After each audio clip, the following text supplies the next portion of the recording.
All right, it's August 11th, 2019. It's Sunday. It's going to be my second go around with this. Let's see if this one's a little better.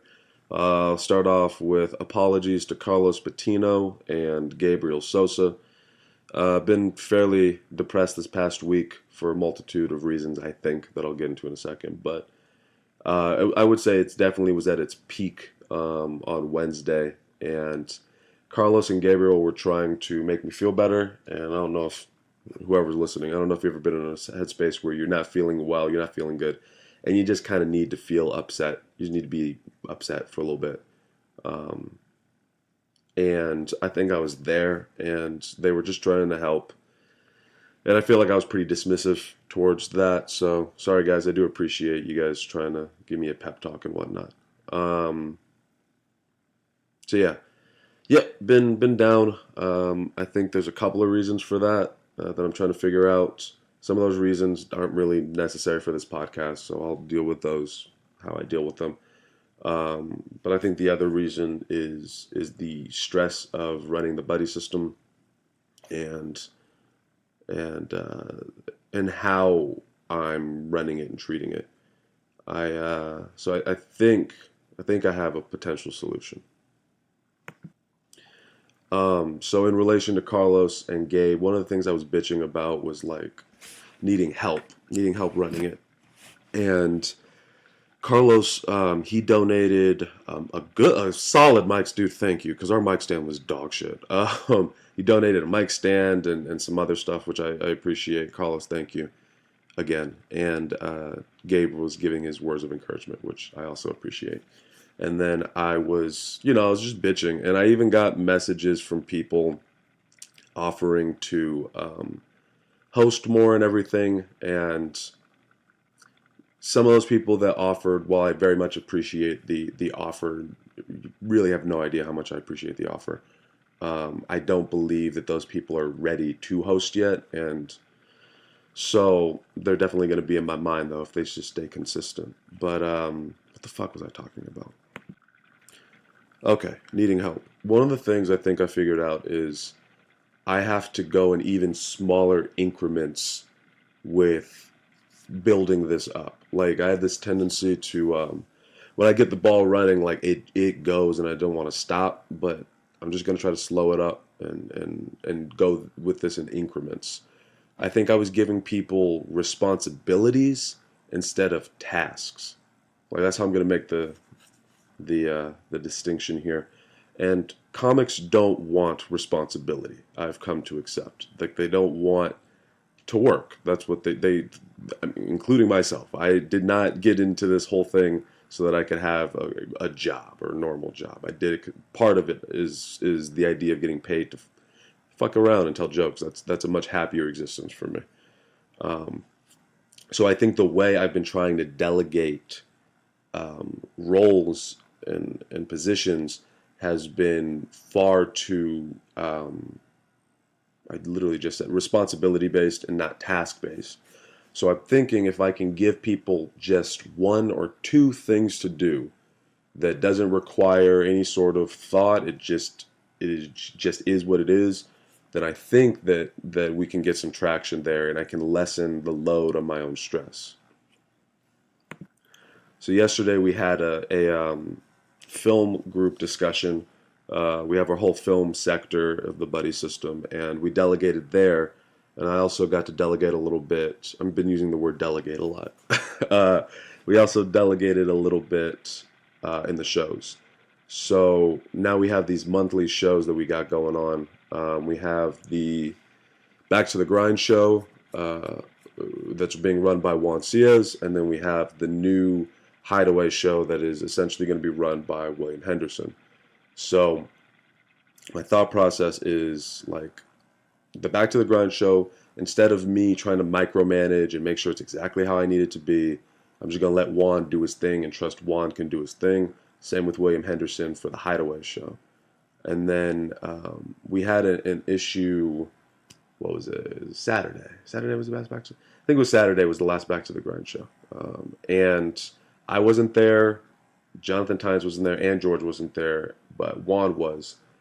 And I know he had to do a lot of. I wasn't there. I don't know exactly what happened, but I know he had to do a lot of running up and down the stairs to bark, and I know how fucking awful that is, especially in a suit. And so we're gonna delegate. We're gonna delegate tasks. So I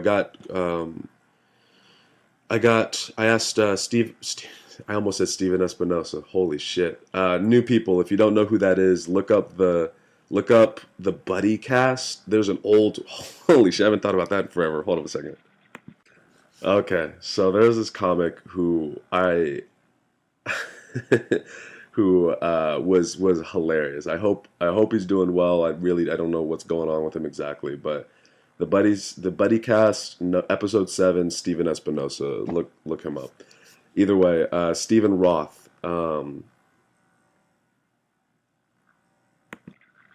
Stephen Roth. So I hit him up, seeing if he'd be interested in being our consistent barker for those shows, and we pay him because we don't have money. We pay him in stage time, and he's down to do it. And so I'm thinking like, okay, that takes the load off. It is helping our community, and that we're giving someone in the community who works hard, who I trust. That's a big part. I trust, but I'll get into that in a little bit. He works hard, and I trust him to do what the fuck his job is and do his best when he's given his time. And I think that's a really big part of this. Whoever I delegate to, whoever is going to have these tasks to get extra stage time, those people have to be trustworthy, they have to be hard workers, and I have to be just respectful in general. And Stephen Roth is all of those and more. He's a great guy, and I think could be a very, very, very great comedian. Him and Jonathan have been working together a lot, which is dope. So delegated to them, and I already feel just a little less pressure because of that. And I think that the more delegation that's done, the better. The more everyone has a very specific job and only has to focus on that job, the better. That's why I don't have to micromanage everybody. Everybody's kind of, I don't know, everyone's set up in such a way that they are micromanaged within their roles. I need people who are going to be consistent and who are going to work hard and going to be respectful. Like that's what I want to work with. Like we've had this issue since the buddy system started. We would have people, complaining that we're not putting up good enough people. We're putting up people that aren't ready. But in my experience of doing this, the people that I put up, whether other people perceive them as good or not, they are good people. They are easy to work with. They're professional. They don't make me stressed out during shows. And I don't know, I guess I would rather invest in someone that isn't as naturally talented but is going to be working hard than someone who is naturally talented who is lazy. Like I feel like Tony Ross gets brought up often about his past, but Tony, if you listen to this, you know me, you know how I feel about you. I remember when all this first started and Tony Ross was around, and people would bitch so much about us putting him up. Like all the time, people would bitch about it. They would say like, it makes your company look bad, it makes you look bad, it makes the show look bad, and yada yada yada, just talking shit. And it just wouldn't give him a fucking chance. It was ridiculous. It really fucking upset me. Like it really bothered me that. And you know what? I'm throwing myself under the bus here too. Early on, sorry, Tony. Early on, there was a point where I was like, fuck, man. Every time, like, walking the audience and pissing people off, there was a time where I was frustrated. But, like, there is something there in Tony that you can tell it just needed to be tweaked and worked on. And the only way he was going to be able to do that was to get on stage. The only way he was going to get on stage is if someone gave him some fucking stage time. And I think that he has really found his voice. And he's really fucking, I don't know. Watch Tony Ross. He's fucking funny. I will say though, when it misses, because everybody bombs, everybody has bad nights. When it misses, it goes fucking haywire because of his style. But when it hits fucking hard. So I would rather invest in people like that. I would rather invest in someone who isn't as naturally talented, who does have to fucking work hard and put in the work and be professional and respectful, than someone who just naturally has it but is acting like a douchebag or is making the process of the show harder. It's just my philosophy, and I think it's a philosophy that will work in the long run. Yeah, this episode's been all over the place. And what was it? The other thing was, oh, one of the things I've gotten better at, but I still definitely need to work on is just like worrying about yourself and understanding that I have no control over what other people do. Like at this point, when people come and bitch at me, it doesn't bother me as much. I think because it happens, it happens almost every day. I think I'm desensitized to people bitching at me, like almost every day.